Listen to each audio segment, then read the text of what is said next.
I will start by talking about schistosomiasis briefly in Uganda.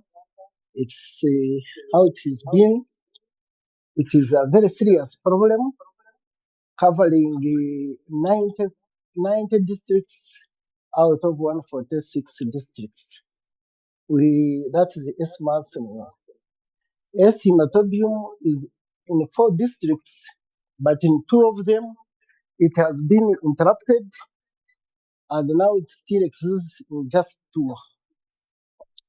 The population of Uganda is 45 million, and 7 million people are estimated to be infected, and 16.7 million people are at risk.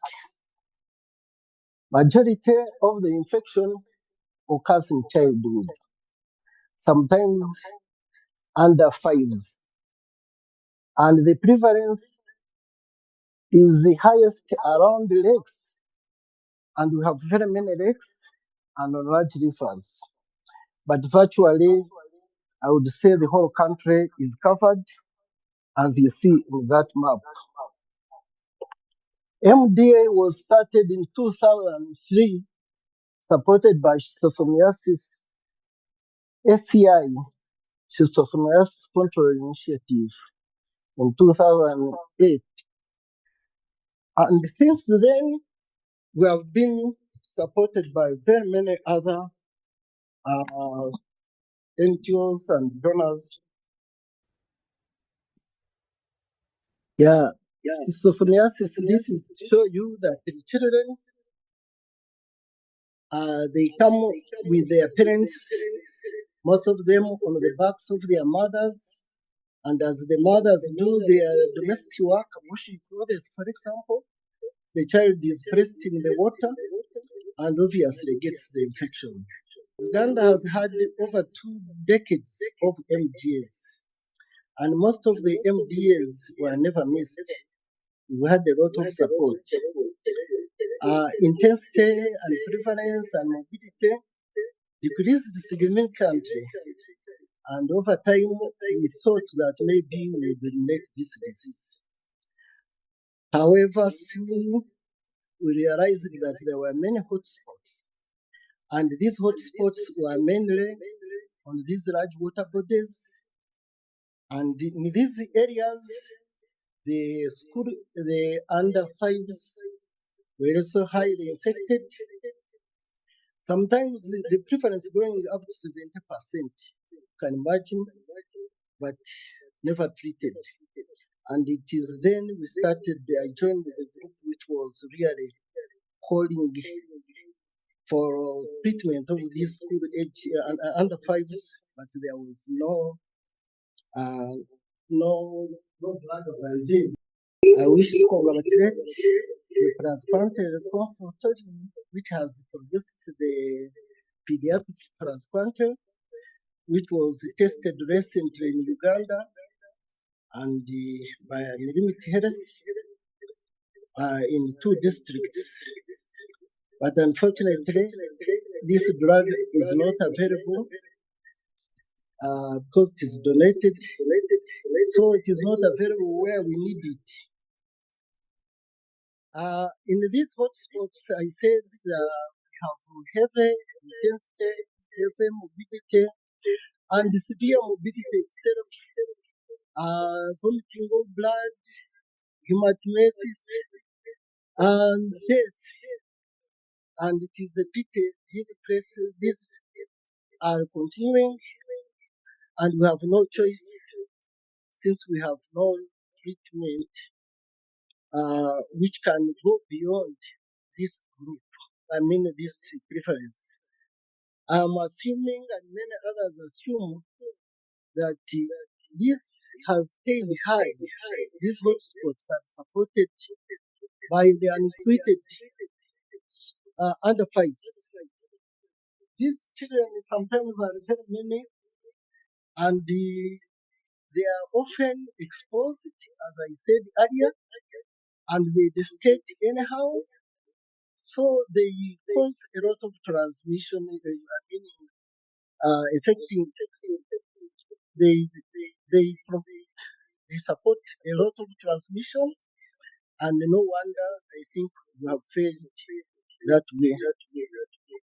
So with the availability of the pediatric praziquantel, it is a hope maybe something can be done. The results were presented to us in for schistosomiasis expert committee in Uganda, and we decided to write policy brief so that we can present it to the policy committee. We haven't done that, but we are ready to do it because it is the only way out. Uh, Obviously, we need this drug. The evidence is compelling, as Andrew has said, because the preferences you can see are very high, and some of the children develop mobility, and by age 10 it is reversible.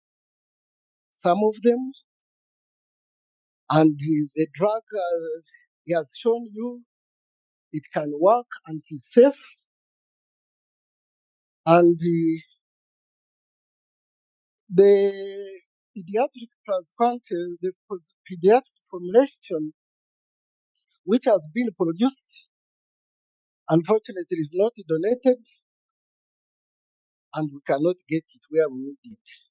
So much as we prefer to use the pediatric formulation when it is available, we have no alternative but use the crushed praziquantel as well, where we cannot get it.